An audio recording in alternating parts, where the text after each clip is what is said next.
Someone very special gave me this book a little while back, and I check it out pretty much every day. It's called Jesus Calling, and it's a daily affirmation type book. And I'd never really been into daily affirmations, and I never really realized how great they can be until I started checking this book out. But I skip around from day to day. I don't just look at like whatever day it's on. But here's one I wanted to share with you. It says, "Do not long for the absence of problems in your life. That is an unrealistic goal. You will have trouble. You have an eternity of problem free living reserved for you in heaven. Rejoice in that inheritance, which no one can take away from you, but do not seek your heaven here on earth. Begin each day anticipating problems, asking me to equip you for whatever difficulties you'll encounter." Lord, it's written in that perspective. "The best equipping is my living presence, my hand that never lets go of yours. Discuss everything with me. Take a light-hearted view of trouble, seeing it as a challenge that you and I together can handle. Remember that I am on your side and I have overcome the world." I think that's good stuff. And that's the hangout for this evening, folks. We'll be talking to you later. Just kidding. By the way, you might not know what this is. You may think this is the 700 Club or something. Just in case, this is called Catching Up with KJ. This is episode number 67, and I am KJ Osborne with a Z. I welcome you here. Thanks for listening in. What's the show about? I'm not sure. Tonight, though, I know I've got a couple of really special guests I'm excited about having on, so it's going to be cool. It's going to be some old school stuff. These are friends I've had for quite a while here on YouTube. It'll be cool to. One of them you guys have talked to before, I'm sure, here on the show. We've had him on. The other one, I had him on Rigged Reality Radio, I believe, back in the day. Or maybe he has been on some of these. I don't know. He's been away for a long time, so it's going to be nice to have him back. I mean, he's been away from YouTube for a while. So welcome to the show. It's Saturday night. It's 7:03 p.m. I appreciate you being here. We're going to cover a lot of different things tonight. It's been a pretty crazy week. I'll just catch you up with what I've been up to. So I actually, for the first time in 4 years, I started a new job this week. I started on Monday. It's just part-time, but I needed to do it. And you got to do what you got to do. But not a bad experience at all. I mean, first off, it's for, oops, I just had some update trying to start up here. There's always something that happens here, always some weird little glitch or something strange. But anyway, man, I started this. YouTube, of course, has been getting crazy. I did a Patreon, and I launched a website as well this week. And actually, that's something else I wanted to say real quick. On the Patreon, I'm totally new to this, so I'm still trying to figure it out. But they have the different levels you can go to. So I put on there, if you do 10 or 20 a month as a bonus, I guess, right, as something extra to offer, I'll bring you on one of these shows live and we'll chat like a group of us. So I sent out 10 messages today to 10 of my patrons, and I heard back from two. One of them doesn't want to come on. They're kind of too shy, which I understand. And the other one, we keep going back and forth trying to get the emails and the Skype set up and all that. And I hadn't heard back from her since the show started. So I'm still kind of learning the process here too with Patreon and trying to get people on and all that. But we'll do it. We'll figure it out. We'll work it out. But I put it out there just because, I own my responsibility in all this as far as, I got used to just living off of ad revenue many years. And there was never any money in the beginning. That just kind of came as time went on. And it was never about the money. I've got a passion for this and I'll always do this stuff. Always. It's just what I like to do. The added bonus has been subscribers and people that like to check this out and people that, have their thoughts and their opinions, but a lot of them understand. And that's been awesome. It's the community. The money was always secondary. That was nice. But when you live like that for years, it just becomes your life. So a lot of people on YouTube are dealing with that right now because of all the changes. So I'm not one to cry about stuff like that. I'm very practical and I will work. So I'm just trying to, I see it for me like I'm in a brand new transition, that now I'm back to kind of, I'm going to have to do a little work here, which is fine. I need to kind of focus on that, take care of the basics in life and stuff. Um, and then try new avenues. Maybe it is a transition more away from YouTube. I will be uploading more onto the website, the ones I've been able to save throughout the years on there. And I've got YouTube videos coming as well. I've got a couple of doozies, quite frankly, coming up. And there's just things I've been looking at just for the times we're in. I know I'm a real chill dude. I have a soft delivery, but these are some really perilous times in a lot of ways. There's so much going on, and years, of course, just like many of you. But it's just like that thing we read in the very beginning, the Jesus calling, about you got to have it's the right attitude we take about the kind of things we understand, and also that's a part of having the Holy Spirit, having Christ, believing in Jesus, having a relationship with God, is that peace. Got that peace. I know a lot of you do, and some of you don't. That's okay. All of us have struggled with these things throughout the years, but it's that peace. It's right there for you, because a lot of people claim to be Christian and claim to know Christ and know God and all this, but they don't seem to act like it sometimes. They don't have that peace, first off. And it's right there. You just have to believe. You got to understand it's there and know it's real. For any of us to freak out in this life about all the things to come. I saw this. I saw this video the other day, and it was a preacher, and he was talking about, and this is just kind of his perspective. I know we can all jump in with different ideas here, but it was his perspective of the three choices for the tribulation saints. So the people that are on earth during all the stuff to come, right? And this is the three choices for the tribulation saints. And he showed it all biblically as well. But one of the choices was to live by the sword and die by the sword. In other words, there will be people who are in warfare against the New World Order and against the system, fighting, shooting guns, everything. Who are already preparing for stuff like that. And not just Christians, just people in general. I've seen people across the spectrum preparing for something like this. So there'll be those, he said. And then the second category, destined to be captured. Now, this is what he was saying. Some people are destined to be captured. Some are destined to be the fighters and the warriors, and you'll probably die. Some are destined to be captured. And he even showed biblically that they'll have to wait. Now, again, this is his a different perspective, and I'm curious to see what you think.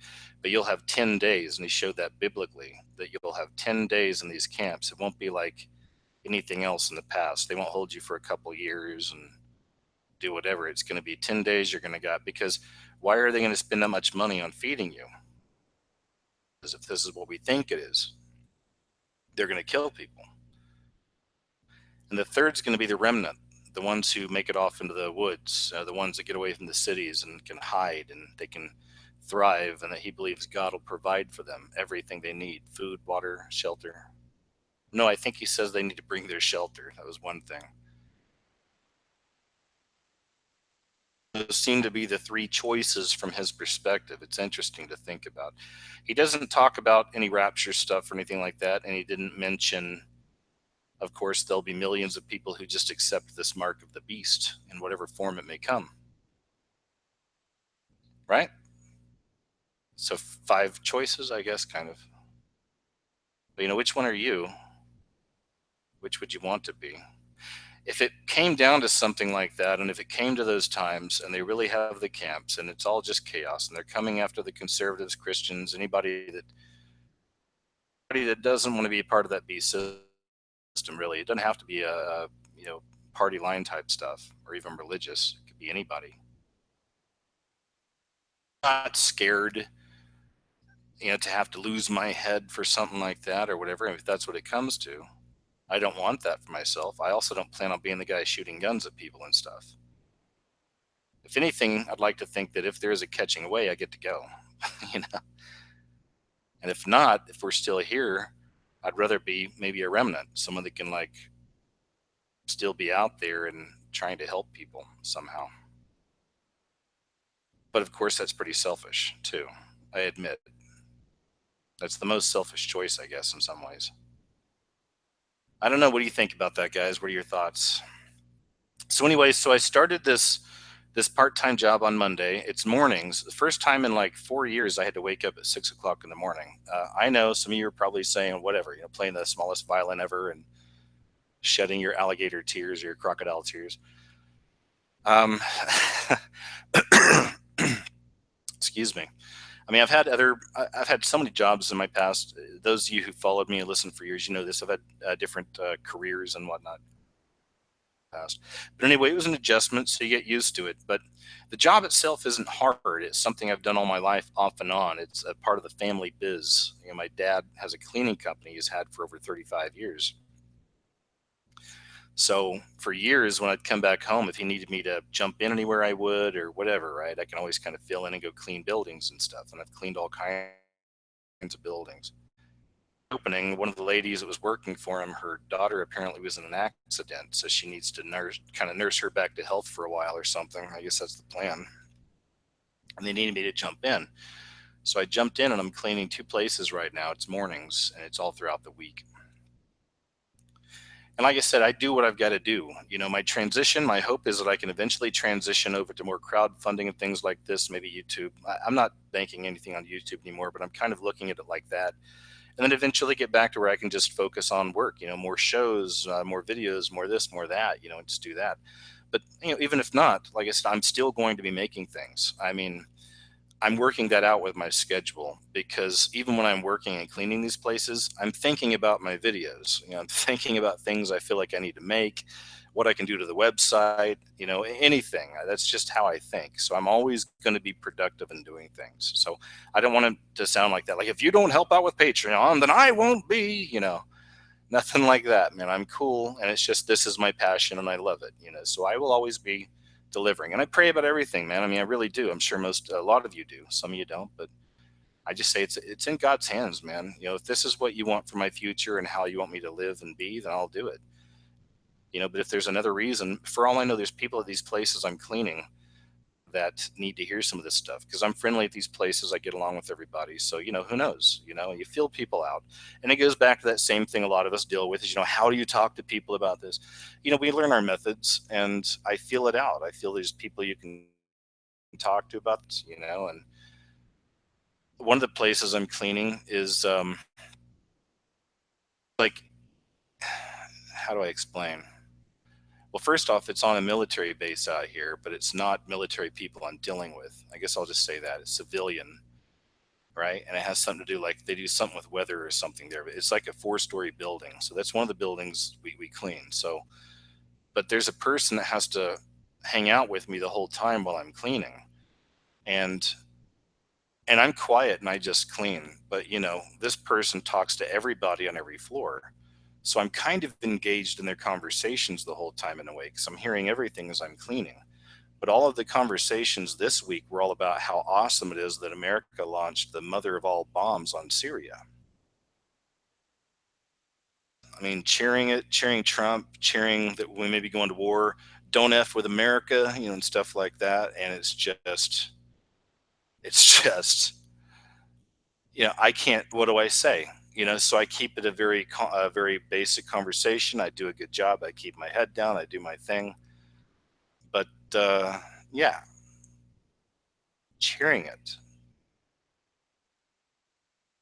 I hate to be such a hippie about it. I'm not a hippie. I'm a sensitive person. I just don't like any of the death stuff. I don't trust the narratives anyway. Did they really, who are they really bombing? They say it's ISIS, but are there casualties? Are there innocent civilian casualties? That's an issue as well, right?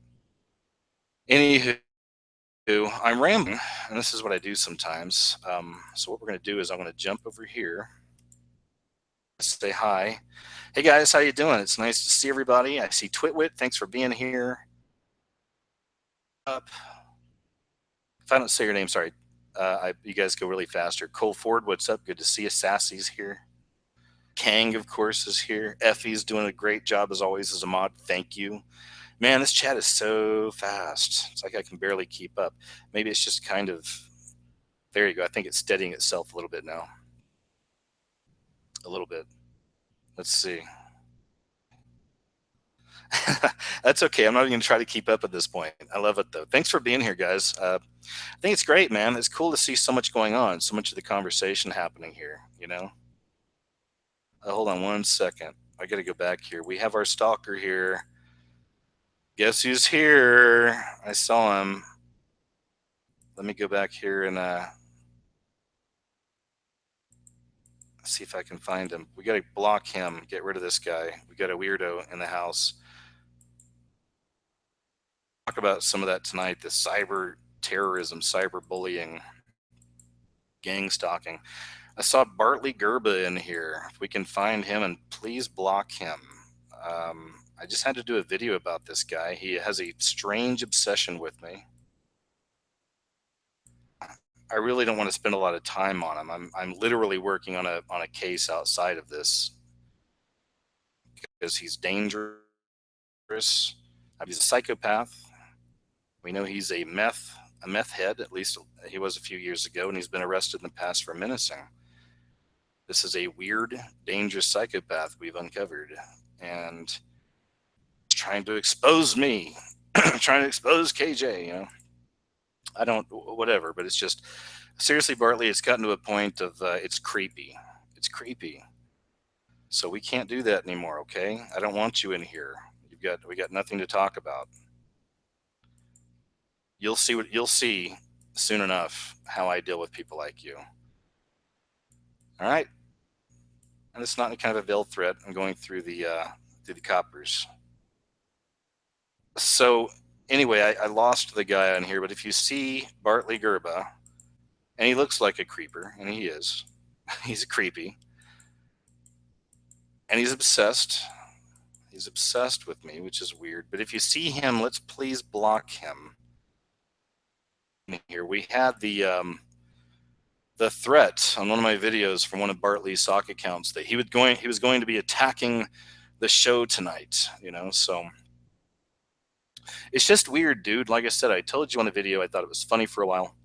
I thought it was kind of cute. It's not anymore. It's gotten creepy and weird, but we'll take care of it. We'll take care of it for sure. So let's see here. Other than that, how are you guys doing tonight? How are things? Chats, I appreciate it. Thanks, guys. Yes, it's a part of it. I mean, if you want to get spiritual about it, seriously, man. I mean, a lot of you brought this up on the video, but I mean, this guy, something spiritually is wrong there. There's something. I believe he's filled with a legion of darkness, a legion of demons. And I mean, I'm not even joking around. I've prayed about this for him.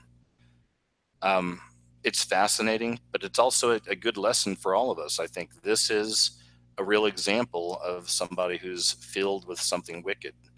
And we judge people by their fruits. Trying to put my mom and dad's information out online, all accounts, all the games they play.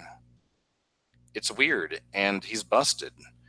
He had an account called God Emperor Frog on one of my videos that threatened me. He said in the next couple of weeks I'll be being attacked.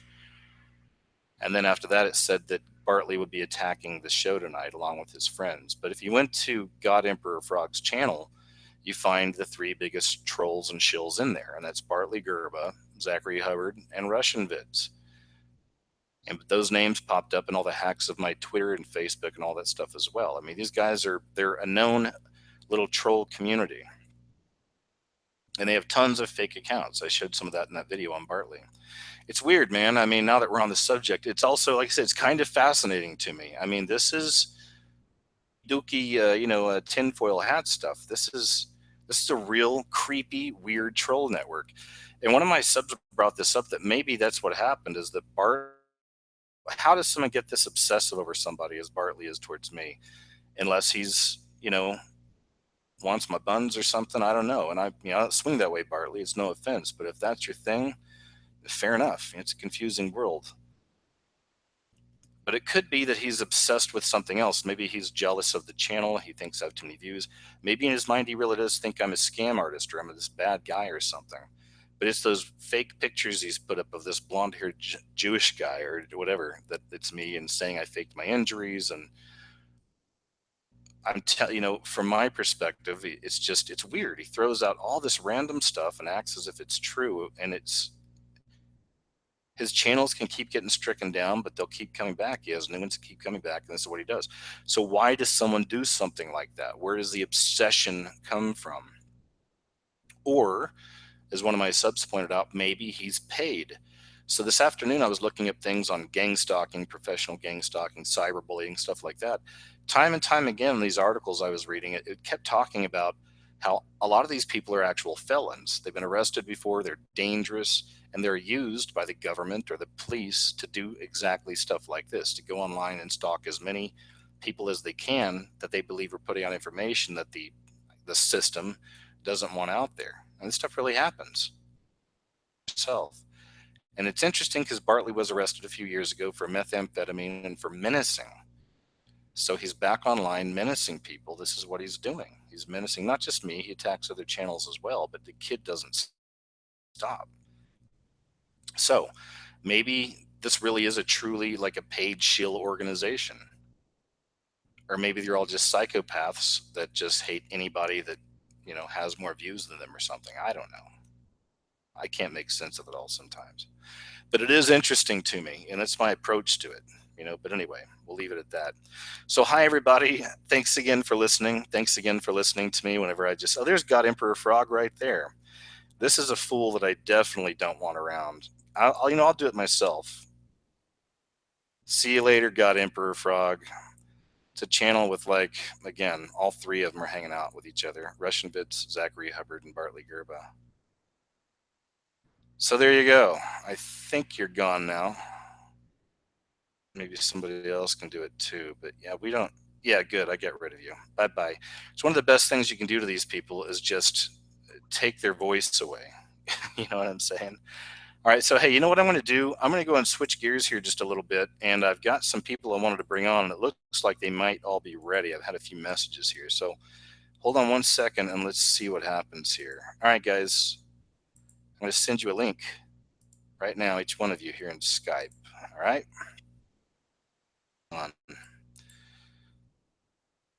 Just give me a second, guys. The computer's got a little freeze to it. There we go. Okay, so here you go. Here's one of them. And remember, guys, when you come in, if you haven't been on like one of these live shows in a while, just keep your camera off if you like, or if you want to be seen, that's cool too. But just so you know that it's on and all that good stuff, so you never know. And then here's the next one. I think I got a third coming in too. There we go, right here. There we go. Okay, cool. So I just sent all three of those. So just give me a second and I'll wait for these folks to show up and then we'll kind of go from there. So I just sent the link to the show to the three somewhat mystery guests, I guess. But it's going to be nice, man, because if I can get all three of these folks on, we haven't all been on together in a really, really long time. So sent those out, and there's one of them right there.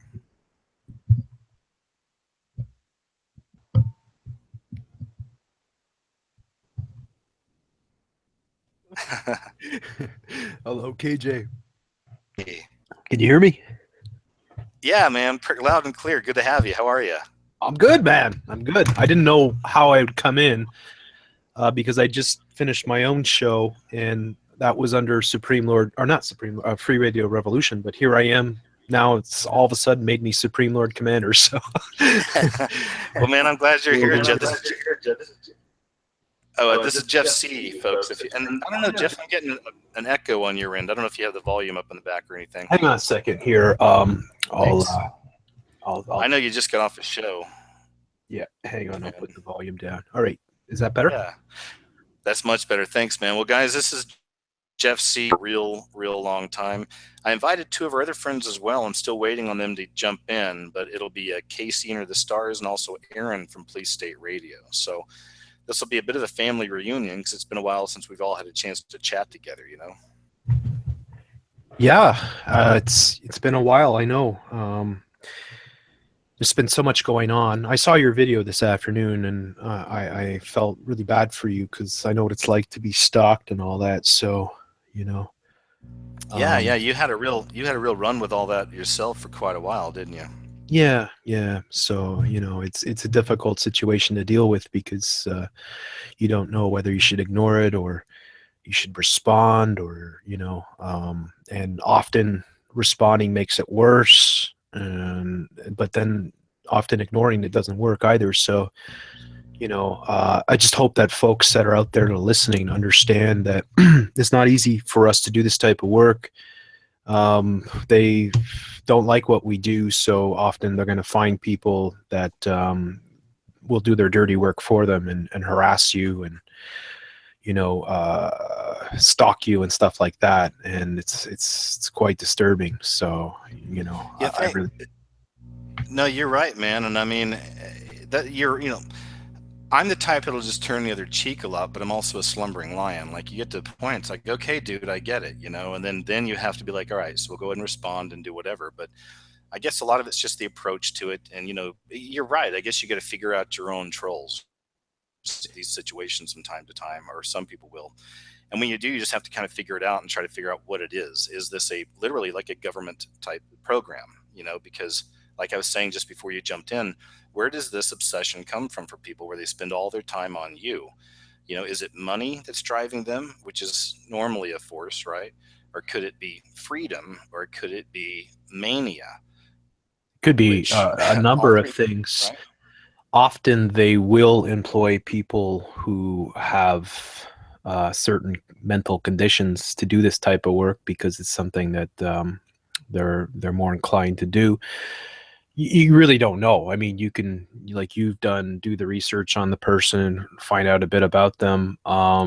But yeah, I mean, it's a scary thing at times because these people will, do anything they can to try to mess with you and turn people against you and stuff like that. So it's not an easy thing, but I think you're handling it properly, and you just got to you're making it clear to your audience what you're going through, and you're putting all the cards on the table, sort of thing, and I'm sure that your audience is going to have your back for this, and so it's a good thing to do. Thanks, man. Yeah, the audience has been incredible. I mean, you've got your faithful subs, even the ones who stayed with you, even like me, man, throughout all the channels that have been knocked down from YouTube. I'm still here with you, brother. So there's a lot of us that have hung with you. So same with me. I'm blessed to have amazing subs, and they're smart, and they're amazing. And speaking of amazing people, I'll also tell you guys, Casey's here now as well. Casey, I guess has it been a while since you and Jeff have talked? Have y'all done a show? I didn't know. Yeah, I think it's been a while. Hey, Jeff, how you doing, man? Yeah, hey Casey. Yeah, I mean, we run into each other every now and again, sort of thing. Maybe on Dabu's show or something. But Yeah, yeah, it's good to hear from you, brother. How are things going? things are going fantastic, man. I'm glad to be on here with you guys. And I'm glad that you guys are talking about this because it needs to be addressed. I mean, this has gotten out of control. It's like where, with all these YouTube controls and algorithms, why can't they address trolling issues? Why can't they address these issues with people with harassment and bullying? It's like nothing's done, no matter how many people report these people. And, they're on us about our subject matter and content, which is peanuts compared to what we're experiencing as content creators. It's interesting, isn't it? And also welcome, man. I love you, brother, both of you guys. So I appreciate you show up. Still waiting on Aaron. I think he's trying to work it out and getting the link, and he'll get in here as well. But yeah, same thing, man. I mean, you go as long as you can, ignoring it. I focus on the work, just like you guys. We focus on the things we want to expose. It's what we do. But as time goes on, you get to the point you're like, okay, dude, I get it. Like this stuff's not going to stop, and we need to go ahead and address this, and we do what we have to do. But It would you're seem right. There's so to many. me that Google has created the ultimate platform for doing that type of stalking. And that's the way I see it, is like, there are so many fake accounts. It's so easy to make fake accounts. So it's perfect for harassing people. And I don't think I mean, if you ask me, and for my opinion on what Google has done, I think they've made it that way on purpose.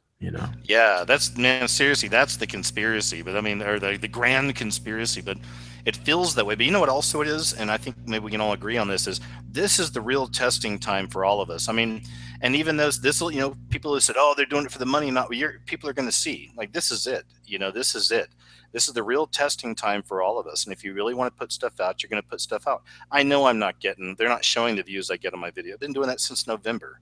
This is what they do, and they've done it to you guys and worse. I mean, this is what has happened, and you're right. And they call it glitches, and people try to make excuses. I saw a couple of videos this afternoon saying, well, I'm not affected by this, you guys are being babies and stuff. And it's like, well, you're not telling us anything.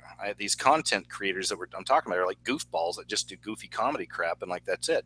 It's like, you're not telling us anything of any importance. Of course they're going to support you. So this is where we're at now. And these very same advertisers that are pulling out of YouTube are the same advertisers that are advertising on Yahoo and other platforms and advertising on everything, including anything about 9/11.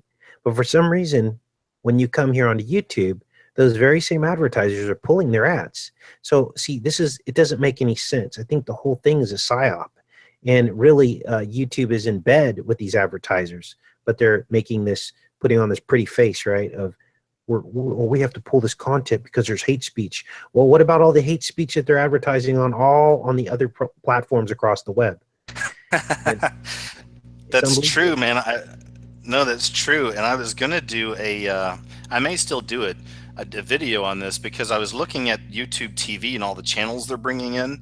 And I mean, just here at my house, I can go through a couple channels and go to these channels they're promoting on YouTube, and it's TVs and movie shows about having sex against outside of your marriage, killing the person that you hate, this, that, and the other. It's all the same garbage and just destruction and they're very selective in what they deem is offensive. And I have exposed some of it. I mean, I one of the videos I did a few months back was on this blatant homosexual video that they had that had hardcore homosexual sex and shitting and pissing and all kinds of just unbelievable stuff in it. And I couldn't believe that it was up on YouTube. And then I couldn't believe that 500,000 people had watched it. And thousands upon thousands, I imagine, had flagged it, and yet YouTube refused to remove the video. And it took about 5 or 6 days after my video went up that they finally pulled it down. And there are many instances of pedophilia on YouTube. There's all kinds of really, really disturbing stuff, especially when you look at the transgender and the LGBT stuff that gets put out there. Enough to make you sick to your stomach, and yet people like us that get together and talk about things that are going on in the world and our interpretations of a lot of these events and a lot of what's happening are the ones that they come after and they censor. Well, I'm curious, speaking of that, I'm curious about you and Casey's perspectives on what do you think about the Moab, or the Moab, the mother of all bombs? What do you think about what happened in Syria recently, and where do you think this is heading? And Casey, if you want to start, please, I'd love to hear your perspective, and Jeff's as well. Yeah, I've seen a lot of people, look at that whole situation with that mother of all bombs that was dropped. It was actually the premiere of that bomb. It's the first time it's ever been used, and Hamid Karzai actually spoke out against the bombing and condemned it because he felt as though that the United States was using Afghanistan as a testing ground for its new technologies. Those were his words. And so I dug a little deeper into that, and I realized that Moab also represents the Moabites from the Bible, and that the Moabites were descended from Lot through incestuous relationship that he had with his daughters just after they left. Are you ready for this? Sodom and Gomorrah. And Sodom and Gomorrah, I love it. Of course, was the mother of all bombs, sulfur raining down from heaven. And we know that TNT is made up largely of sulfuric acid, the same components. So the Moab bomb is basically the New World Order version of God on earth, is what that really represents biblically. Man, that's a beautiful catch. Jeff, what do you think about it? What are your thoughts? like first of all, I'm skeptic of anything that there's not a lot of evidence of. I think they I can, gotcha. yeah, they can throw out that they dropped this massive bomb, and it was Afghanistan that they allegedly hit with the bomb. And then everybody starts going crazy, and then all these videos come out, Moab, and the symbolism I think that Casey pointed out is very, very, very interesting. So whether it's real or not, are we ever going to know? It happened in Afghanistan. They tell us it did. Is it a distraction? And that's probably where I would lean somewhat. I mean, obviously the symbolism is there. I think that what's happening in Syria. In fact, I think what they're doing with North Korea right now is to try to distract a lot of what Israel is up to with Syria, and I think that is a lot of what happens with our stories. Like we get what they want us to get, and so it gets difficult at times because do you cover it? How do you cover it? Do you come out and say I think it's fake or I think it's real, or do you break it down, try to figure out what it actually means, what they're actually trying to do with it? And so that's why I find it's interesting, Casey's sort of interpretation of the name Moab. But yeah, I think a lot of people, I just think a lot of what they give us is there to distract us from what they're really up to. Yeah, it's like sorcery, man. It honestly is. It's just pure sorcery, like you're saying. It's distractions, and it's also whatever message that is behind what they want us to have our attention on is symbolic, so it kind of fits in with their world plan. If you look at who the Moabites worshipped, it was Ashtaroth, and the male version of that god is Chemosh, and Chemosh is Molech. And that's where the word molesting children comes from. And Ashtaroth is, of course, Ishtar, Easter, Aster.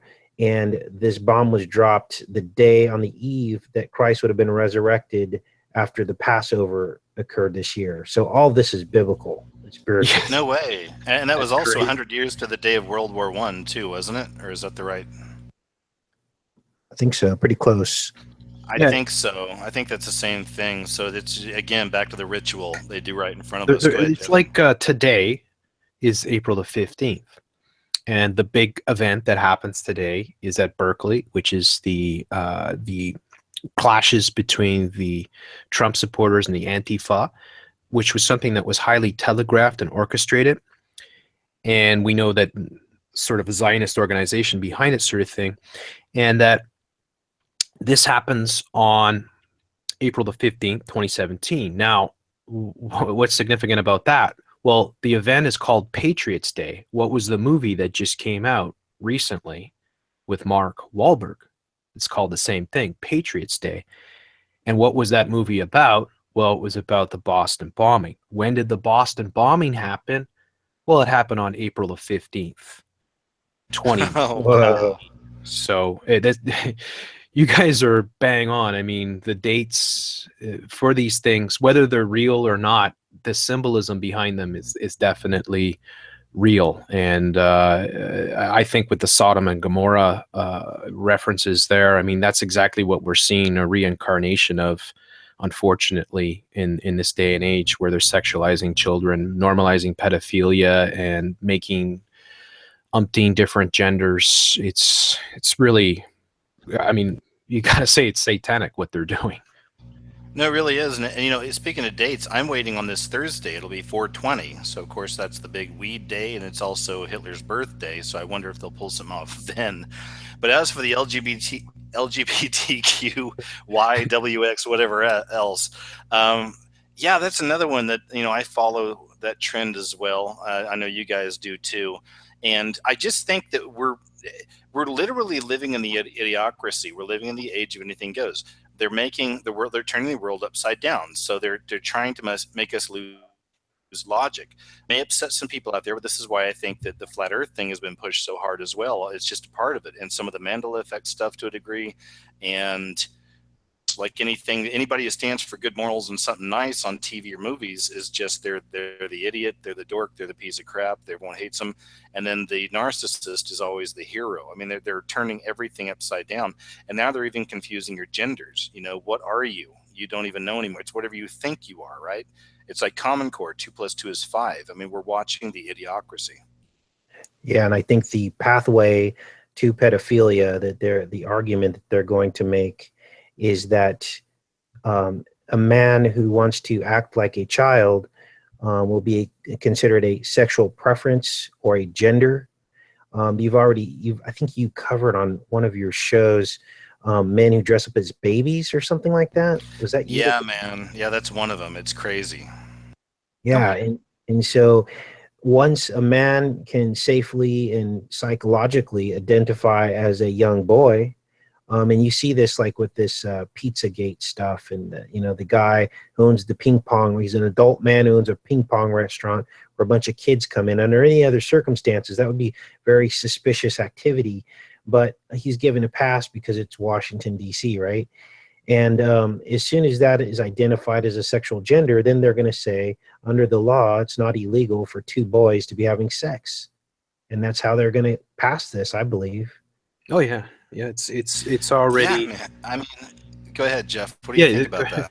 All of it. I've been covering the whole thing for 2.5 years now, maybe, and it gets worse every day. Like it's mind-boggling. I don't know if you guys know this, but there are 31 official genders in New York City right now. 31. Wow. No, I haven't heard that one. No. Yeah, New York City. Who controls New York City? This is what they're doing to us. They're turning everything upside down. They're making people insane. They're turning everyone against normalcy and family and religion. And they are toxifying our lives. And it's just so crazy. It's like sometimes I have to pinch myself, and say, is this real? I mean, like, am I really here? Is this really happening right now? And even, well, I need to ask you, go ahead. Quickly off the subject, are you still exercising yourself? And like, I know you go out and walk and jog and stuff. I mean, you still doing that for yourself? I mean, as a friend, I'm asking. Yeah, of course. Yeah. Yeah, good. I'm glad, man, because we have to. We got to get this stuff out of us. You know this. I'm the same way. But I didn't mean to cut you off. I was just curious, but please go ahead. No, yeah. To be honest with you, I don't carry this stuff with me.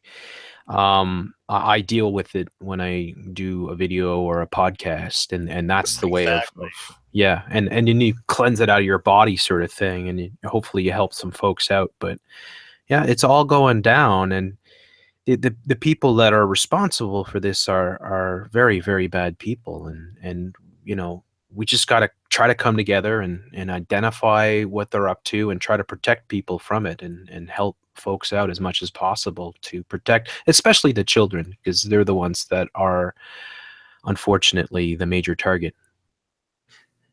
Well, being back in America, I've got cable again, and so I have it in the background a lot, usually on mute when I'm on the computer doing stuff. But I've even noticed, and I know it's not me, that's just like, oh, I'm just some dirty-minded guy. But I mean, I see a lot of the commercials come out, and they have children, and they're obviously sexualized. I mean, the way they're dancing and the things they do, and the way they're dressed. And again, you have to think about that. I know it's not me. You have to, is it me? Am I just no, it's not that. Like, they are doing this on purpose, and there's so much of it. Like, I can barely even look up at this stuff half the time, because if they're not pushing sugar, they're pushing diabetes medication, or they're pushing a commercial selling something with really young children that have makeup on and are dressed kind of scantily and dancing around. I mean, I know that may sound cuckoo, but that's what I'm seeing. Yeah, it's gotten pretty bad. I'm actually decoding the series Game of Thrones. I'm going to be doing a live show tomorrow morning, first thing, with lots of screenshots from the series, and talk about it's basically, it looks like you're watching a soft porn film. And for me, it's difficult because I came out of that world years ago, only through the grace of the Holy Spirit to conquer those perversions. And this show is just full of it. It's got pedophilic subject matter as well. They don't come out right out and say it, but it's there. It's latent. you know, and of course they write it all off as, you know, this happened back then and this was normal back then and people married, you know, kids and all this stuff back in medieval times. But they're bringing this back for a reason. They're trying to soften the target, so to speak. They're trying to basically blur the lines. The rainbow represents much, much more than just the rainbow of that they've perverted from God, the original God rainbow. They've taken it and they've flipped it upside down, like Jeff was saying. They're using mirrors and opposites, and now the rainbow represents pretty much do what thou wilt. Whatever shade of the rainbow you are, you can go for it. Well, I want to throw this out too, and thank you for that, man. That's always a good perspective. And yeah, the rainbow, absolutely, they've corrupted it and changed it. I want to jump off to something else quickly. We lost Aaron. He had trouble using the link. Maybe he has to update his Google or something like that. I don't know. But so we tried. I had the same problem. So Aaron, if you're listening, you might want to try, unfortunately, to download Google Chrome. That's the only browser that I found. Yeah, that's the problem. Yeah, exactly. It's got to be it. I told him it's probably an update he needed to do. So he jumped off Skype for now. Hopefully he hears us, but if not, we'll try another time because he's a treat. I love Aaron. It's nice to see Aaron back. Yeah. Right? Isn't it great to have him back? He's back. It's Police State Radio for you listening that Alpha may not know. Again, just like the guys here, a very unique perspective on everything. And he actually did a video that I'm going to use a little bit of in one of my new videos as well.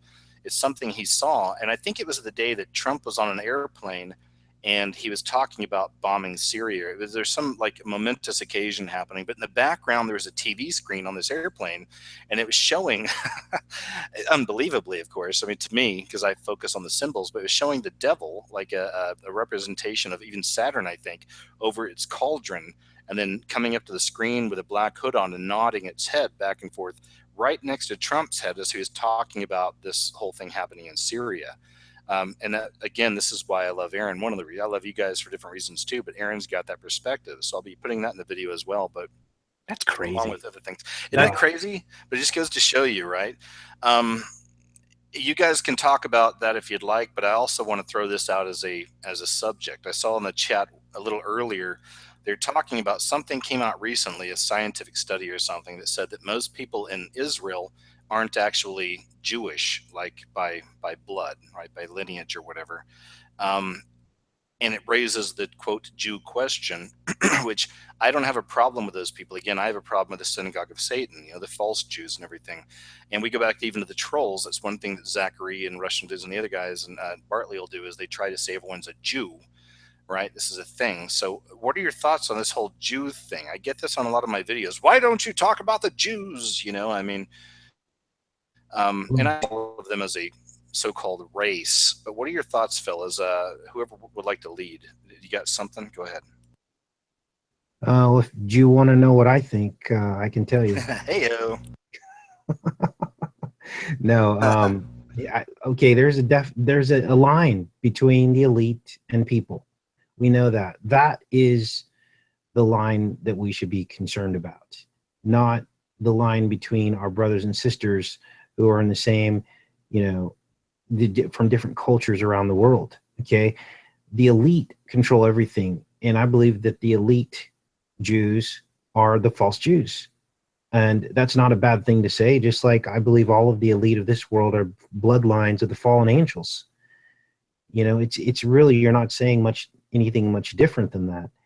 And so I think if we can focus on that, then it doesn't become a hate or race issue, because our brothers and sisters in Israel, they're innocent, you know, and yeah, maybe some of them are deceived from the hierarchy and the leadership and falling in line with the agenda of Israel, but it's because they know not what they do. They're just like many Americans are patriotic and we're beating the war drums to bomb Syria out of existence. You know, believe it or not, there's still a very large part of Americans who feel that way and are willing to send their sons and daughters off to war to die. So it's really no different. And I think we need to identify the elite and expose them. Yeah, I think... Go ahead, Jeff. I've been covering Zionism a lot, so I always have to say that, people are people. So, Jewish people are, I live in a Jewish neighborhood and I have Jewish family. So there can't be any, hatred. And I could never hate somebody because of their color or their ethnicity. I But you look at the state of Israel, and you look who created the state of Israel, and it's the Rothschilds, and then you look at all the actions of the state of Israel, and then you look at the disproportionate sort of representation of Jewish people within governments and within the banking, financial institutions, Wall Street, and of course Hollywood and the media, and it's overwhelming. And if a lot of these really high, powerful people that hide behind the guise of Judaism are part of this New World Order, and they are using Judaism as a shield to protect themselves from any sort of critique, so that we self-censor every time we start talking about it. And that's exactly what happens. There are people in Australia, there are people in Germany, and there soon will probably be people in Canada that are in prison right now for being Holocaust deniers. That means that you don't agree with a certain portion of the history that you've been taught, and the state has put you in prison because of that, which is just out of this world. So tell me more about that. I want to throw. Sorry, Jeff, just quickly. Yeah. And I mean, I hate to be rude, but I just want to, because I want you guys both to just roll with it, man. And by the way, Jeff, I know it's a big deal coming off your own show and doing this. So thanks again for being here. And of course, Casey, always welcome. So let's just roll with it. But I'm glad you brought that up, man. That's a very important point. Please continue on with the whole thing, because I keep getting, like I said, different, mixed messages about this from people about the Jews and who the Jews really are, and who the bad guys are, and what happened with the infiltration, and how they are using it as a shield. Because you're right, man. I mean, people are scared to death of that, because we know the Jews run. So the Jews run Hollywood, right? And this is a fact. I mean, many people that work in Hollywood have mentioned this. There have been books written about this. We know that's a fact, right? So please continue. Just want to add in real quick. The most important event of our times is 9/11, without a doubt. And it's brought about the most change, and it has the greatest impact on all of us in terms of the future of this world. It is a biblical event. It's so massive.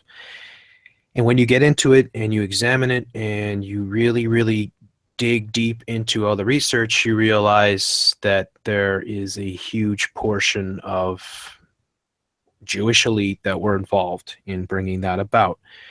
And that Israel was the country that benefited the most, and that Israel had prior knowledge and knew that this was going to happen, and even had people on hand to film the event. This is all proven. This is not debatable. And so what we have happening now is a direct result of the failure to expose 9/11 fully to the American people, which is that now the Americans have elected Donald Trump. And what I have uncovered over the past few months, starting with the investigation into Pizzagate, and then realizing a lot of the massive sort of psyops surrounding that and Trump's election, is that it appears that there is an overwhelming sort of amount of evidence to prove that there was a Zionist operation that engineered Trump's election. And now, finally, we're seeing Trump do what we feared that he might do, which is engage the United States into more Middle Eastern wars for the benefit of the Greater Israel Project. And this is something that there's a lot of information available dealing with Greater Israel. And these are things that people have to understand, what their objectives are in the Middle East. And what is happening right now with the American administration is quite troubling. So I have the belief that Israel is playing a huge part, and Trump is what I would define as a Zionist. And that scares me. And I think people should talk about this and try to expose it the best that they can, because it's a massive threat to the stability of the United States, especially when you consider who was directly responsible for the greatest terror attack in American history. Yeah, and it also perfectly sets up the narrative too, doesn't it? Because they can keep using the Islamophobia thing as long as they want. So, they can launch these attacks that a lot of us feel are coming. The tsunami in New York. There's so many prophecies about this, prophetic visions, and also just things and symbolism we see all around us that there's something coming. So it sets the narrative, and of course the Islamophobia aspect of it has been a big deal for a long time. And it's not that I'm a huge fan of Islam or the religion. I have fans that are Islamic, and again, they know where I'm at on things. I understand where they're at. We have a mutual respect, I believe, but they do use that. It's just like how with Christianity, when you see it typically portrayed, it's somebody bombing an abortion clinic or something. But even with the symbolism behind all this, that wasn't it Kushner? Doesn't he have that 666 buildings? We have that. Yes. And I saw someone made a video the other day. I thought it was interesting. I'd never thought of this, but they weren't talking. They just put up video clips. It's one of those channels has like 200 subscribers on it, but a news channel saying that they're going to be using Jared Kushner to strike a peace deal between Palestine and Israel. And he's got the 666 buildings. This guy's like, well, what if this is, and yeah, it makes me wonder. I think it's interesting, but go ahead. What's the symbol that just if I cut in for 1 sec before Casey comes in, what is the symbol that all the Trump supporters use all the time? The OK sign, right? The 666. Wow, That's right. that's fascinating. Yeah, and then you got to ask yourself, how is it that Trump drew us all in with this talk of some kind of investigation into 9/11, and then now we don't hear a single word about it? And why is it that Kushner's father and family he's actually a convicted felon? If you dig into Kushner's past, his father's a convicted felon, and for basically trying to use sex blackmail on a key witness, that's typical Illuminati style, right? They blackmail you with sex. He actually hired a prostitute to seduce this witness. This is all in Wikipedia. And then we also understand that his grandfather was a Holocaust survivor, and they're members of many, many Jewish clubs and communities. So that's the history of Donald Trump's son-in-law, and who is striking this deal that you're talking about.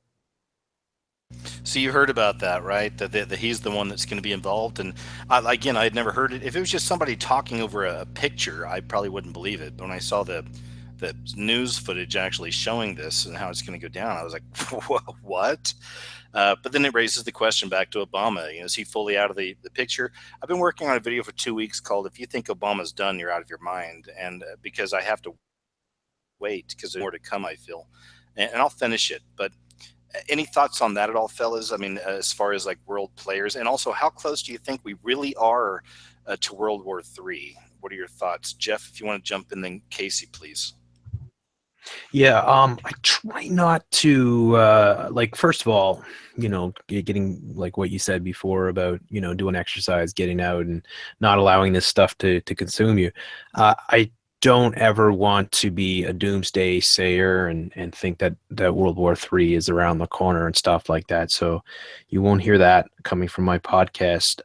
But I am very, very concerned, because it is my belief that this is getting into what the Greater Israel sort of project is that they want to destabilize the entire Middle East so that Israel can grab all kinds of more territory and expand their oil aspirations. And so they want to balkanize Syria. That's one of the things that they're trying to do right at this moment. And it seems like it's going to go forward. Now, the problem with this is that Syria and Iran, Iran is the ultimate sort of target. And that, of course, China and Russia are deeply interested in Iran and building pipelines and the oil and all that. And pipelines are a huge part of what's happening in the Middle East, oil, of course. But really, I think the biggest thing is Israel itself and what its aspirations are. And what is so disturbing is when you look at the Trump administration and you look at previous administrations, especially the Bush administration, and the Zionist neocons like Paul Wolfowitz, people like that, who basically wrote the book, the Wolfowitz Doctrine, which eventually became the Bush Doctrine, which was the preemptive war, which led to, of course, Afghanistan and Iraq being invaded. Um, their their desires, what they want to bring about, they need the United States to be heavily involved, and this means dragging the United States into more of these conflicts, which are just going to weaken the Americans, divide them further. And I think that's a lot of what's going on right now in the United States. The Zionist organization that I have been exposing are the ones that are directly behind the protests that happened today, which it wasn't even a protest. It's supposed to be some sort of free speech rally, but it's ridiculous. What I showed is how the conservatives, quote unquote conservative media, or the right media, has been encouraging people to get violent and militant and to go out and punch Antifa in the face and all this. So they hyped it and they telegraphed that this event was going to be a clash of the two paradigms coming together, the left and right. And that, unfortunately, is what I think is going on, is that they're driving us against each other. And with all the other things that are going on, I mean, we briefly mentioned the LGBT and the pedophilia and all that's happening at the same time. We're being assaulted everywhere we turn. And I would have to say that the Zionists have a very big part in all of this, and a very big part in this new world order. And I think it's quite disturbing. As far as Obama's concerned, you know, usually presidents, when they retire, you know, they go off, you know, and don't really involve themselves politically anymore. But I really haven't followed anything dealing with Obama himself. I found it rather interesting, though, that the allegations against Susan Rice and Obama were that they were using the NSA to spy on pro-Israeli elements of the Republican Party and the Trump, the incoming sort of Trump administration. Yeah, you saw that too. Yep. Yeah, it is very, very interesting. So, but I'm really, really concerned about what's going on right now. And I think that one of their cards is to divide and conquer, order out of chaos, and it amps up the military state. It normalizes violence. It inflames people. It drives people apart. And we could eventually, if things get bad enough, we could be looking at potential civil wars breaking out in our own countries. So this it's you know, I don't know where it's all gonna go. But I think a very close eye should be kept on Syria and Iran at all times, and we shouldn't get distracted by a lot of the stuff that they throw out. And there was it's like Obama basically signed on a small army of 30,000 people, and I'm working on this right now, but a lot of the things he signed in before he left are manifesting now, and it's very important to, you know, anti-Trump type stuff. And again, I don't get involved in that paradigm either, that false left-right paradigm, and I see a lot of people doing that. I've always been the type that I'm on the fence, you know, because I do think anyone's compromised who's a president at this point. But, you know, maybe God can use them for good things or whatever, you know, and I like to hold out hope, you know, and be positive. But well, you know, maybe I'm a bit of a Pollyanna in that respect, because I'm usually not right when I think like that. So it looks like Trump has finally revealed who he is and who he's working for, and all we can do is just keep an eye on it, you know. And for me, we pray about such things or whatever. I don't want to see World War III regardless. None of us do, you know. But then there's that side of me that times type stuff for a long time, and this is what I see coming, you know, and I feel like I have to rectify myself to that stuff as well, just like we all do, I feel. But it's that balance, and like you said, going back to, that's very important. In the beginning of the show, I mentioned that I started a part-time job this week, and that's actually been wonderful for me, man, because it's my family's business, cleaning. 35 years now we've had the company, and I've done it for a long time. When I've come back to it, and you can put music in your ears or a podcast and just walk around and just you clean, and you get to see the fruits of your labor immediately, which I know I sound like a janitor, but yeah, this is how I look at it. But there's things like that, and those are very zen moments for me. I have small tasks to do. I'm listening to something else, which is great. And I go through and I just do my day, and it's done before I'm, even realizing it. And that's one of my escapes as well. So I know we're going off on some branches here, but a lot of people listen, and a lot of people are scared sometimes. And, you do have to get away from this stuff periodically. And it's not easy for me to say, because just like Casey and Jeff here, I'm addicted to trying to find the truth and to trying to reveal it. It's something I care about. Another way. Anyway, Casey, I'm rambling. You want to jump in here? What are your thoughts on everything? Yeah, I'm in line with what you guys believe in terms of World War III, and really, I believe it's just like a giant carrot dangling, and then they use the division as basically a form of mass spiritual sacrifice. See, they can't just go and just kill a bunch of us, because there's angels and demons in battle in the spiritual realm just beyond the veil, and the angels prevent a lot of that mass bloodshed from happening. So the way they have to do it is they have to lie to you and deceive you. And once you're convinced that your safety is at risk, and that terrorists are real, and that Russia wants to bomb us, and China wants to bomb us, and North Korea wants to bomb us, then you willingly give your life in service of these elite. And that's how they get mass sacrifice and fear through fear. So the best thing to do is not buy into the fear, don't buy into their fear, and realize that there is going to be an end of the world, and it's not going to happen the way that they are saying it's going to happen, with mutual mass destruction. That's not in the prophecies. And if you can always remember that, then you're never going to have to worry that, the world's going to end the way they think it's going to end. A huge wake-up call for me, and I've said this before, was the fact that Trump even got elected. I mean, I did not see that coming. I mean, officially, I did not see that coming, and I was shocked. And I thank God I'd never made a video saying this is what's going to happen, because I was wrong. But that hey, as aware as any of us are, and on the things that are happening in the world right now and what's going on, I mean, we're still learning as well. I mean, there's things that I think I know, but I don't want to make a video, and then I'm wrong. And that was one of those cases. And it just makes you really think and sit back and think, well, okay, wait a second. And, at that time, I was very grateful for the fact that, I think much like you guys, I try to make sure I live my life day by day. You don't constantly think end times, it's all over in World War III. It's miserable. That is misery, man. And that's a prison. We have to live in this life, but we have to be aware and be awake.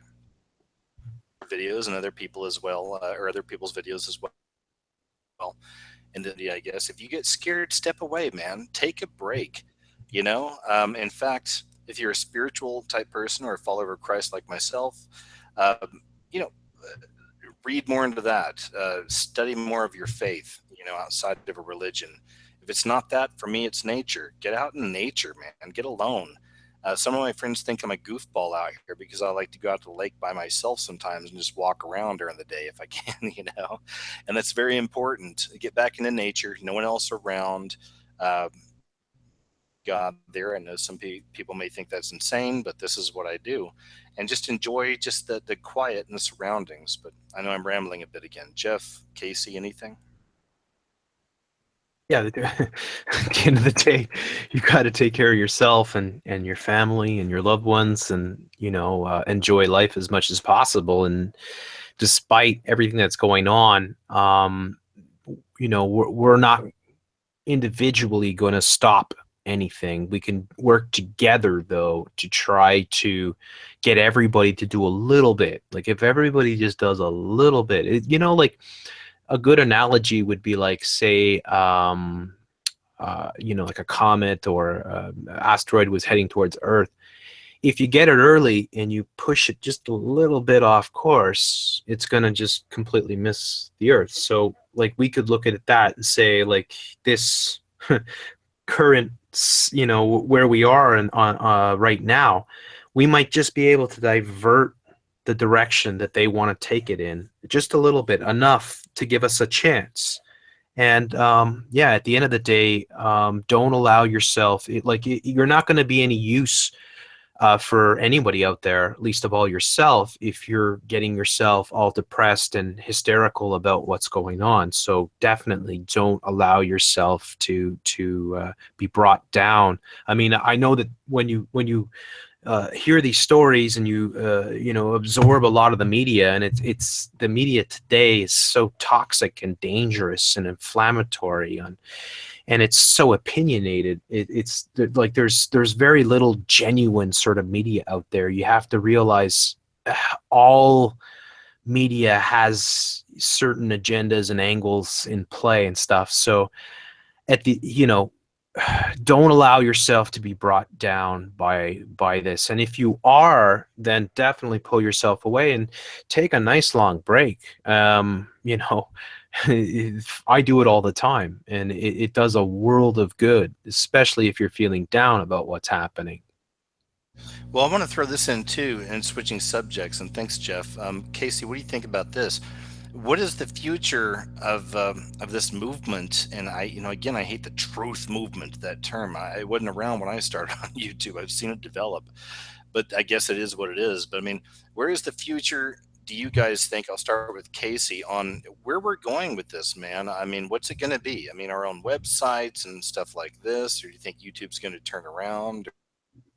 Well, yeah, I mean, there's always going to be a new wave of people coming in that have a love of the truth. But the face of YouTube has changed, and the methods by which we communicate that truth to everyone is changing. We've seen an influx of trolls, on levels that we've never seen before. We've also seen mass flagging in this Heroes program, and we got to battle our own peers sometimes because they're trolling us, and it's disheartening, and it's meant to disenfranchise people from the process of learning the truth. So here they gave us this great platform of freedom of speech, and then slowly they just started taking away all the tools and standing in the way of it. Part of me wants to believe that maybe this is some big experiment, and maybe this is like they're learning from it and then plugging it into their artificial intelligence to squash this kind of behavior in the future. And I hate to think that way, but it almost sounds like that. I mean, it's literally, it's like the Twilight Zone on YouTube sometimes with some of the stuff we deal with. Definitely. I would agree wholeheartedly. I would say, I would take it a step further. I would say that the internet is the ultimate form of brainwashing and surveillance, and that they consciously, took their time and gave it to us in order to get into every element of our lives and to be able to watch everything that we do. And technology is a double-edged sword. So, there's good with the bad.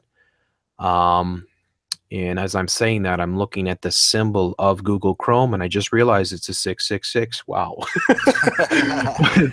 Yeah. I mean, we've done well. I think all of KJ, Casey, myself, we've all been on this scene for quite some time. KJ's, I think you've probably been the longest, but I remember when Casey came on not too long after I came on, I believe. I could be wrong about that, but I mean, we've been, Casey, about 5 years maybe for you? Yeah, 2012.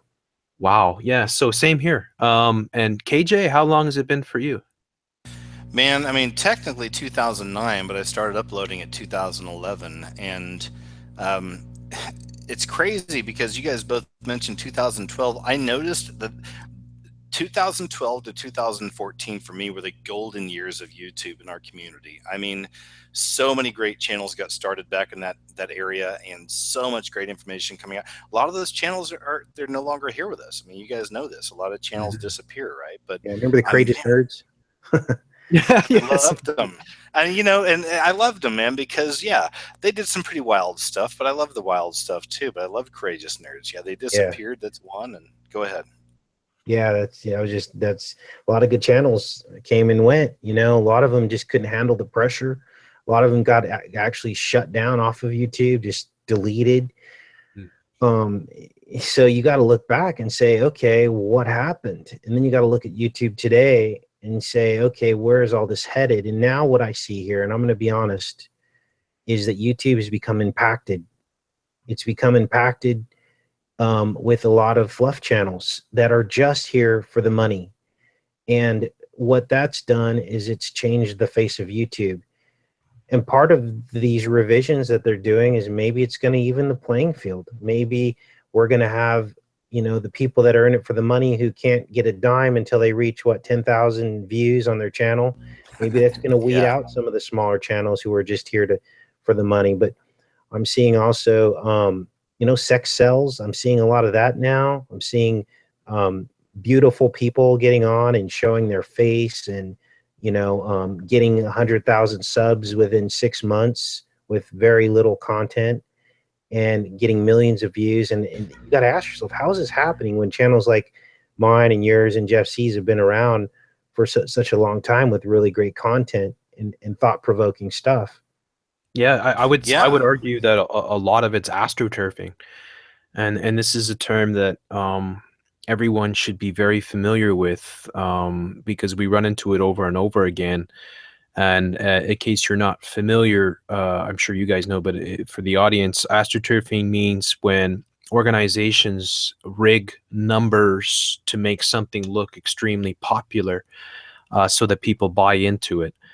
And this happens more and more often. And I agree with both you guys when you're saying like there was a golden era of the truth movement on YouTube. I think I remember back in the day, I mean, we've all worked together for a long time, off and on sort of thing. And we all, like, I think a lot of us still work with a lot of the same people that still are around from that era, because we trust them, because they come from we all come from an era, I think, that we were just honest people that were like, you know, YouTube was something that was new. The truth movement was something that was really taking off, and we thought we had something to contribute. And I think now, it's like Casey says. I mean, I see over the past year or so, this whole new sort of wave of alternative channels that came out of thin air and exactly got huge followings. And, you know, some of them are really good. I mean, there's channels like Call for an Uprising and stuff like that are, you know, just good legitimate people and all that. But a lot of these characters that were involved in engineering the Trump election came out of thin air, and like Casey says, you know, a pretty face and, you know, 100,000 subs and ka-ching, and they're making big money and stuff. And yeah, it's I love how you guys aren't saying the names, because I know them and I won't say them either, but I totally feel you, man. I've seen it too. You see the new people coming in kind of from out of nowhere. They're getting like over 100,000 subs, really, like that foosh. It took me years to get 100,000 subs, man. I mean, I don't know about you guys. Well, you know, I know I'm still not there. sorry about that, but yeah, I know what you mean. I had a channel that had Well, quite a few subs, and then it was terminated. So, you know. Oh, dude, Free Radio Revolution by now would have been legendary. I mean, that would have had well over 100,000 subs easy. But Yeah. I feel you, man. Yeah, but it is But, what you it know, is. It's a delicate dance we do. And, you know, if that's what I was about, I wouldn't be here. You know, I mean, Yeah. you know. We would have quit a long time ago, right? Yeah, we've been doing this for a long time, and it doesn't bother. Like, I don't get upset about other people being successful. I'm actually, when I think they're good people, I'm happy, very happy to see people do well.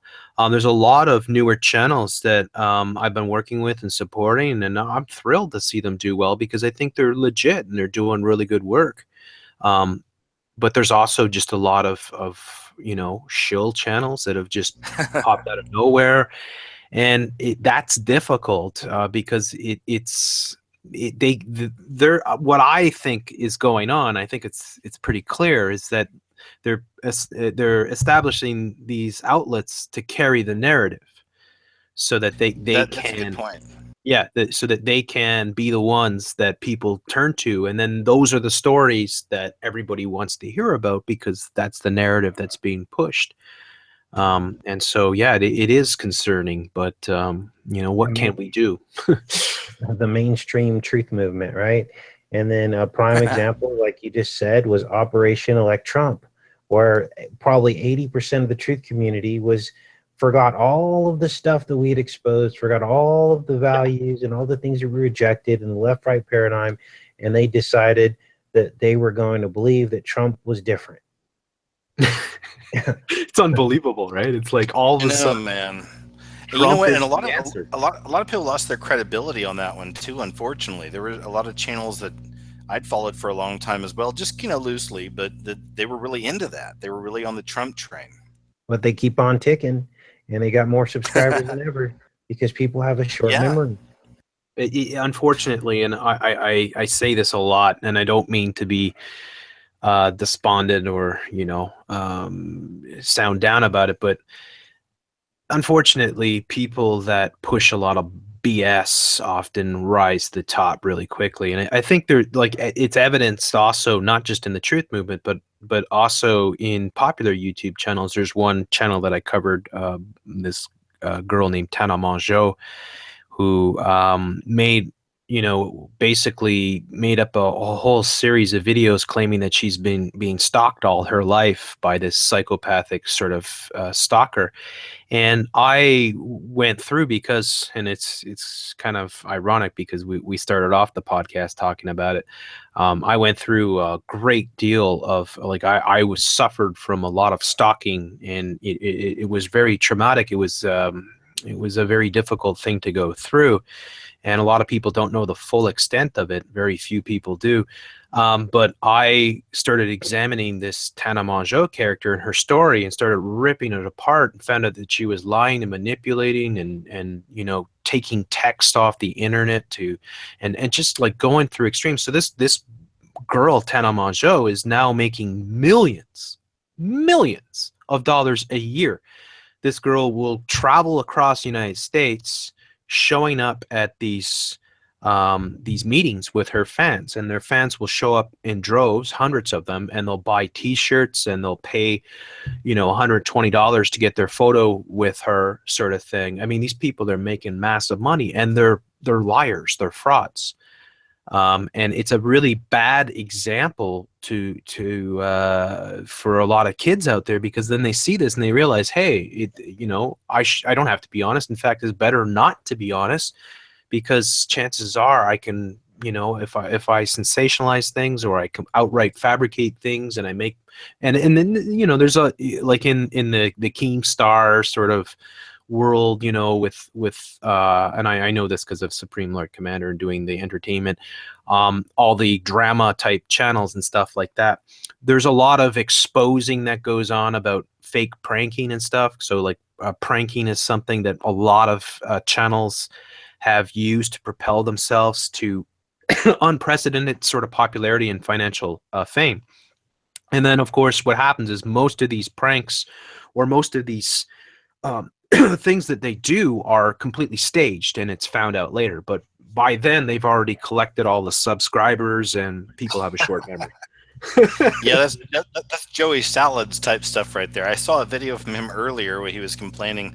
I mean, I think like you too, Jeff, I'm subbed to a lot of the really big YouTubers just to see what the mainstream talks about, really. But yeah, as Joey Salads, he's done a lot of that stuff where he faked, pranks and stuff and made, I learned a lot, by the way, when I started doing Supreme Lord Commander, because I never had ever subbed to any of these channels before. Now I'm subbed to all of the most popular channels, and I'll tell you, most of them are absolutely wretched in their content.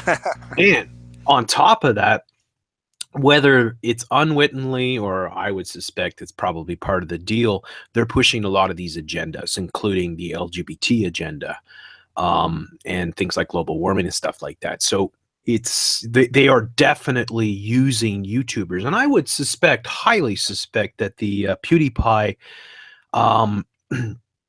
whole fallout with the anti-Semitism, which is something that we looked into, and I had done a couple of videos on, in which, of course, the Wall Street Journal exposed PewDiePie for doing these Hitler and paying people in India $5 to hold up a sign saying "kill all the Jews" and stuff like that.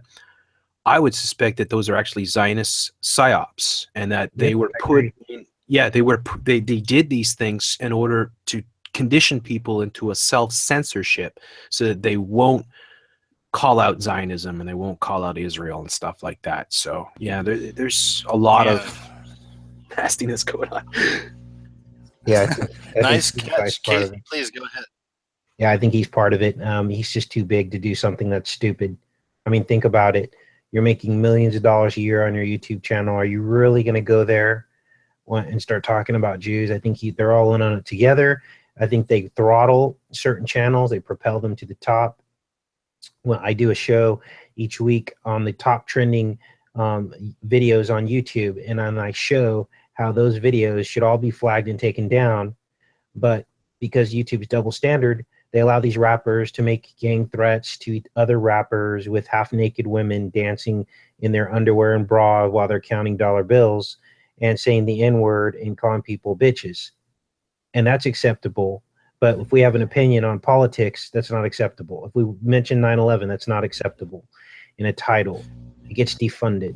But these are all fully funded hypocrisy is what I call it. Hip-hop, there's a reason why the word hip-hop, it's like hypocrisy. And that's the problem with it. And I'm sick of it. And I'll battle it to the day I get pushed off of YouTube, because it's there and it needs to stop. Man, that's interesting, man. It makes me think of because I know you guys are YouTube junkies, probably just like I am. I mean, I'll admit it, and we watch a lot of the videos in the so-called community of thinkers and the aware and the awake. But personally, I'm a junkie with it, and I notice trends a lot as far as psyops go in the comments. I notice trends with subjects and things. And I've noticed over the last few months, the new trend, and I think it's a psyop, is that every female celebrity is a transvestite. Have you guys been seeing more of this, that all these people are transvestites? Exactly. Or they're the androgynous, no doubt about it. They're trying to blur the lines. I mean, literally. I mean, that's where the song and all the symbolism, Satanism, that they throw into these massive events that they have, like the Grammys and the Super Bowl. And of course, you guys are way more knowledgeable on that stuff than I am. But it's all around us. Like, I see it everywhere. It's in the movies, it's in the television, it's in the popular YouTubers. In fact, I did a live show probably about 5-6 months ago, where I went through the top 30. I wanted to go through the top 100, but it ended up taking a lot longer than I thought it would. But I went through the top 30 YouTube channels, like based on subscriptions, and every single one of them, I think there was just one channel that wasn't either completely gay or lesbian or whatever, or pushing the LGBT agenda. Where, like, I did searches on their videos, I did searches on the characters themselves. Most of them were like at least half of them were outright gay. These top most popular YouTube, and then if you think about it, you're like, well, according to the census, it's like about 3% of the population identify as LGBT, and that includes gay, homosexual, lesbians, transgenders, everything else, right? Why is there such a disproportionate number of extremely popular YouTubers that identify as that? And then you start to realize that, yeah, this is actually happening, that they're actually fundamentally messing with people like our civilization. I believe ultimately it's about gaining complete control of human reproduction. It's like right out of A Brave New World. And it's also dealing with transhumanism, which is something that they are pushing massively, especially in the video game industry, where almost every game that you play, you are playing a transhuman character where you have tech in your body. So I believe that they are using YouTube as a social conditioning platform to push through these agendas. And one of the things, like beyond just the LGBT, and really the LGBT itself is a narcissistic sort of lifestyle. You're turning your back on family, you're turning your back on normalcy, you are embracing, you are identifying as your sexuality, which is so disturbing. I mean, why is that such an important thing? Why do so many people have to hold that up as their shield or as their identity? It's because they've been conditioned by the New World Order into this mentality. And so the youth are being radically changed to the point where now about 50% of people, kids growing up today in Great Britain, for instance, identify as something other than heterosexual. The change is happening so rapidly. And this is something that is horrifying to witness, because it's like if you stay in a corner or something of YouTube, say you're into video games or you're into sports or whatever, you might not notice how this is folding out. But if you're like me and you're investigating it, and then you start looking at all the popular outlets and the movies and the television. I mean, Casey mentioned Game of Thrones before.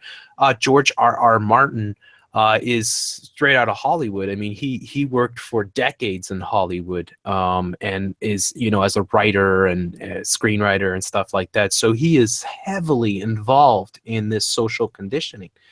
And Game of Thrones is pushing all kinds of gender confusion and incest and pedophilia and all of these things. So yeah, it's happening, folks, big time.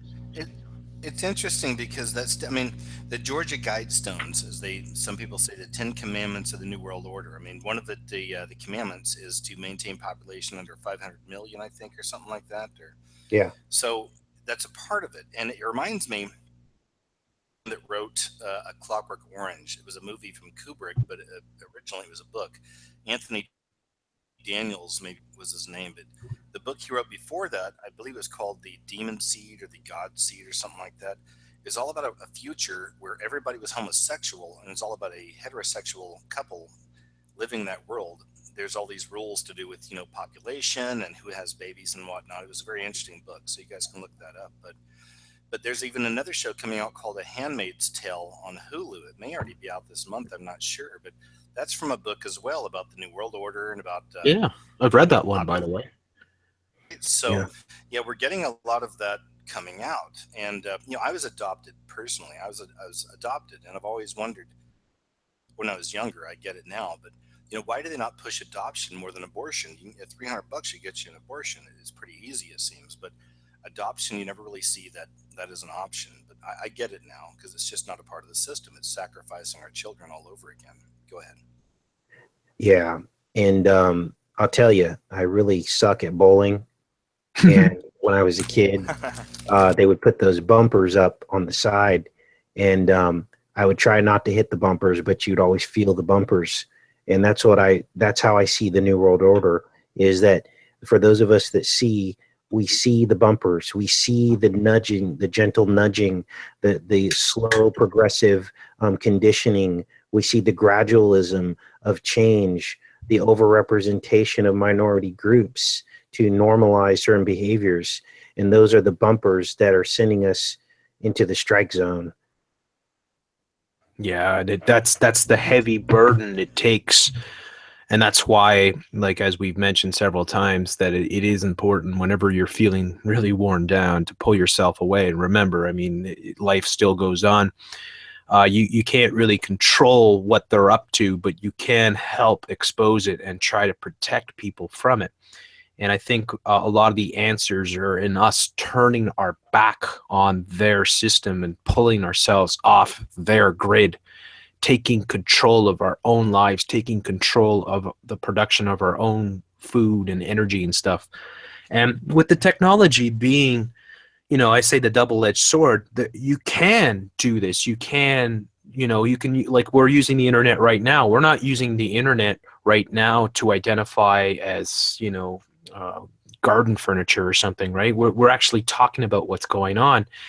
And so you can use this tech that we have to reach people and try to, just push humanity a little bit in the right direction, sort of thing, would wake people up to what's going on, because it is quite horrifying. I am very, very troubled and I don't get a lot of chances to watch movies and television shows. I mean, I follow a few of the main shows. I watch Game of Thrones. I read all the books too. So, but whenever I do delve into something that is mainstream, I'm really horrified by what's going on. I know recently there's a show that came out in which the children, they had like a transgender child. It was like a 5 or 6 year old boy, and dressing up as a girl, and like the humor is that the little boy that's a girl can feel the wind on his vagina, and they even strapped a sex toy to the kid's mouth, which is like one of those bondage type things to hold the mouth open, sort of thing. Yeah, and it's like, this is what mainstream comedy is now. And it's mind-boggling because people are laughing to this, but what they don't realize, and this is, maybe I should take a moment just to explain what I think is going on in the alternative media when it comes to these agendas. So you notice that there's a lot of these, I don't know how much you guys follow this, but there's a lot of these transgenders that have become major celebrities, beyond just, say, Caitlyn Jenner, and Jazz Jennings. There's a bunch on YouTube, and they are very, very provocative in what they do. And I suspect most of them are actors, and they're just playing out their roles. We have one here in Montreal called Gigi Gorgeous, who is constantly all over the media and is just a wretched person, regardless of how many times. But this person actually first transitioned from a straight person to a homosexual, then transitioned from a homosexual to a transsexual, then transitioned from a transsexual to a transgender, then transitioned from was already now as a transgender, now has come out as a lesbian. It's like, and this is like somebody that people are looking up to and think can do no wrong. And this is a wretched person that drives around in sports cars and gets plastic surgery and is a complete idiot and just a lousy person, a horrible role model. And yet they just made a movie about this person. And I don't even want to say what, use a pronoun to describe the sex of it because it's so bloody confusing. But they, the Sundance Film Festival just really, featured a film of this person. So these people, and there's a gazillion of them now, and they're popping up on YouTube like crazy.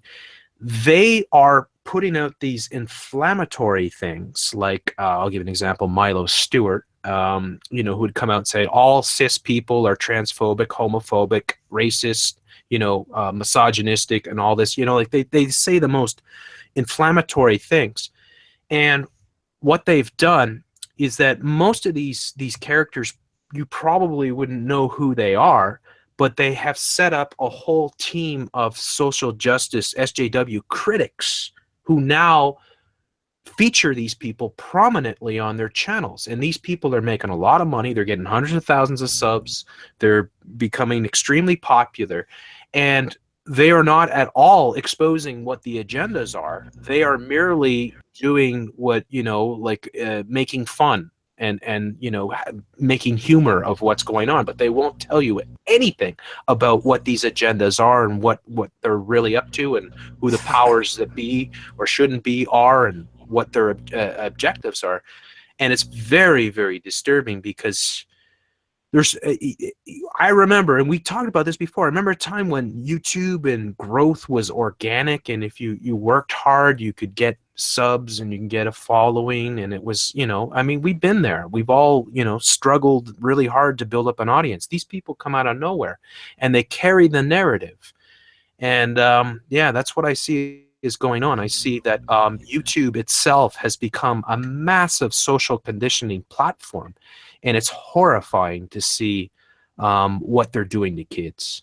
Yeah, this is kind of the army of the New World Order. I've talked about that as well in the past, and they've essentially through commercials, movies, and TV shows have subjugated the men, and they've made them weaklings and very feminine and weak.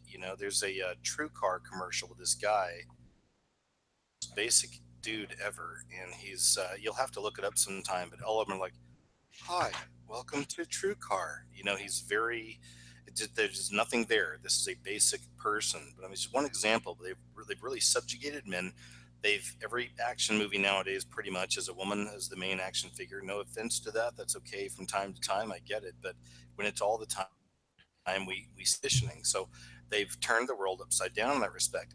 Now a lot of these trannies and she-males they're putting out there, these are like ultra feminine the way they put themselves out, right? So it's like they flipped everything around. Now they have men acting more feminine than women, right? So and it's normalized. It's supposed to be a wonderful thing.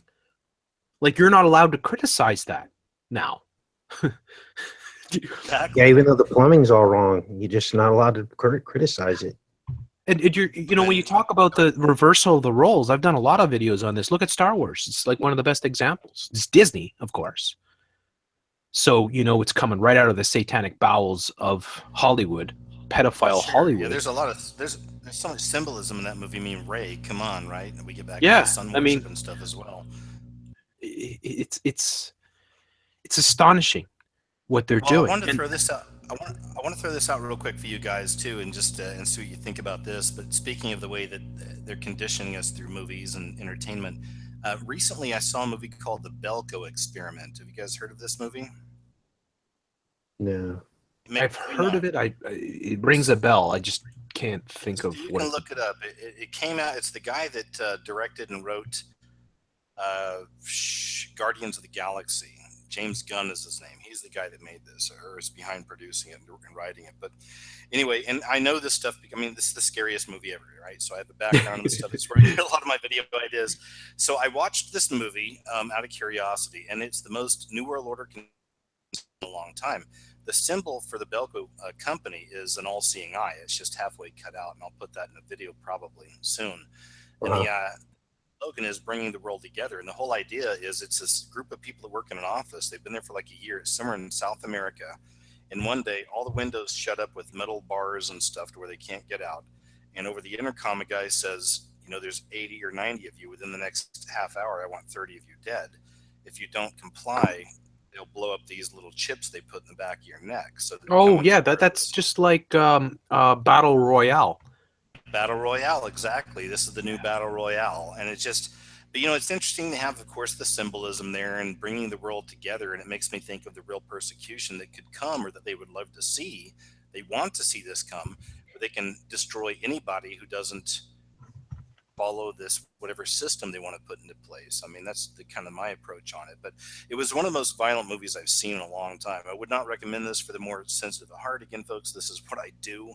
I was a film student, worked out in Hollywood in low budget TV, reality TV, but I have to bring that up from time to time. But I bring that up because this is how I get a lot of my video ideas, because I look into pop culture to see how they're conditioning the people, how they're conditioning us. And I get it. I see it just like these fellows do too. But anyway, I wanted to throw that out, guys. Anything, Casey? No, I don't really have any comment on that. Well, guys, we've been going almost 2 hours, man. I don't want to keep y'all too much longer because I know that Jeff just came off the show as well. Then I'll jump over and chat and talk to the chat for a bit. Anything to us with before you go, Casey? Anything at all? Yeah, just for everybody out there, I appreciate KJ having me on the show. We've been friends a while, and come over to the channel, sub up. We do a lot of decoding on films, kind of the same stuff KJ does on different levels. We do that on my channel, and we just decoded the new Star Wars Last Jedi trailer. That was a pretty interesting decode. So a lot of good material over there. So we'd love to have you guys over there. How do they find you? What's the name of it? You can tell them the YouTube channel. Yeah, it's Enter the Stars, and you spell stars 5T4RZ. I'll go ahead and comment in the chat, and they can just click and subscribe that way. Here. Thanks, Casey. Sure. Thanks for having me on the show, man. It was great talking with you, Casey, again. Yeah, good to talk to you again, too, Jeff. Do it again soon.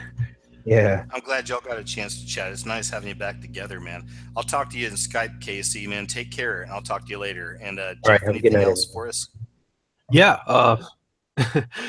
Thank you very much. It's great to connect with you again, Casey, KJ, and Casey, of course. And it's like the old guard.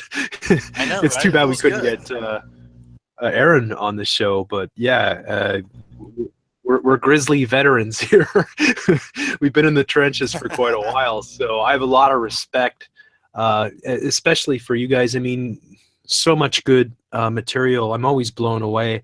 I'm really poor when it comes to esoteric sort of symbolism and stuff like that. And you guys are so good with that stuff. So yeah, you could check out my stuff. Obviously, New World Agenda and Free Radio Revolution. I have to move around a lot because my channels get shut down. Obviously, right now I'm on Supreme Lord Commander, which is more of an entertainment channel. But they're all, yeah. You can, if you go to New World Agenda, you can see all my channels there. And if you want to follow me on Twitter, which is pretty handy, it's at Free Radio Revolu, ending with the U. And yeah, it's been a real pleasure, KJ, and I look forward to chatting with you again pretty soon, hopefully. Man, me too. And I mean, I hope this wasn't cutting it short. I think we had a good run tonight, and I want to. I know, you, like I said, you came off a long show and pulled Casey in. We'll get Aaron another time. He was having trouble with the technical side of things, and it's understandable. This stuff can be a little crazy. But Jeff, you know I love you, man, and keep doing what you do. I always watch all of your channels, and I think you're doing great. And I think we're going to be friends forever. Anyway, I know this is For getting really, sure. really Absolutely. goofy, right, folks? But yeah. Thank you All so right, much, Jeff. KJ. So you have a wonderful night, and thanks to everybody in the chat. Take God care, man. I'll bless. talk to you later. Bye All bye. right. Bye-bye. All right, man. That was awesome. It's nice seeing the guys. Let me jump over to the chat real quick. Sheesh. Still going by really quick, isn't it? Well, guys, thank you. Thank everybody. Thank you all. My mods did a great job tonight. I appreciate you. Um, somebody said I should have on. I've had Nicholson on. He's a friend of ours as well. I'll see if I can't slow this down just a little bit and see what we got going on here. Let's see. It's still going really fast. Just let it roll. Thank you. Thank you all for being here. Hope you had a good time. Hope you learned something. I had a great time seeing the guys again, chatting with them. It's been a really long time. Enjoy your week. I've got more videos coming out this week on my YouTube channels. I've been working on them for quite a while. I've got more videos coming out of the website as well. Go to, I'll leave a link below, but whoiskjosborne.com. That's Osborne with a Z. Check that out. If you'd like to support the work, check out the Patreon account as well. You'll see it there on the website. Thank you all for being here tonight. Hope you had a good time. By the way, there's also a little chat bar on my website. If you'd like, you can go there. Sometimes I'll go to the website after. I want to start doing that. Maybe chatting just in the bar there a little bit and seeing what's going on. We'll see. Regardless, I never know. I take it day by day. But you guys take care, man. Thanks for being here. Have a great weekend. Have a great week. We'll have a show again next Saturday, and I got videos coming out all week. Take care.